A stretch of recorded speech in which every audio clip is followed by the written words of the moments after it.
পুরে যাওয়ার পর আমাদের টার্গেট ছিল প্রত্যেকটা রিসোর্ট রেস্টুরেন্টের একটা করে আমরা ভিডিও করব। তো আজকে আসলাম সিলেগোটা রেস্টুরেন্টে।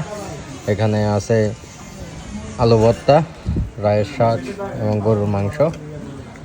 তো অনেক চাপ থাকার কারণে সে কারণে কিন্তু সবগুলো খাবার কিন্তু অ্যাভেলেবল না। তো আজকে সিলেগোটার খাবার রিভিউ জানতে চাই কেমন। এত মজা লাগতেছে কেন জানি না, হয়তো বা অনেকদিন পর পর খাওয়া, রেস্টুরেন্ট চেঞ্জ করে খাওয়ার কারণে হইতে পারে। তবে আমার কাছে যেটাই নিচ্ছি খুব ভালো লাগতেছে, মানে খাবারের টেস্ট একটু ভিন্ন। খাবারটা বেটার মনে হইতেছে যেটা খাইতেছো? যেমন আমি এখন ব্রয়লার মুরগি খাইতেছি, যদিও সবার ফেভারিট না, তারপর আমার পছন্দ হচ্ছে ব্রয়লার মুরগির ঝোলটা।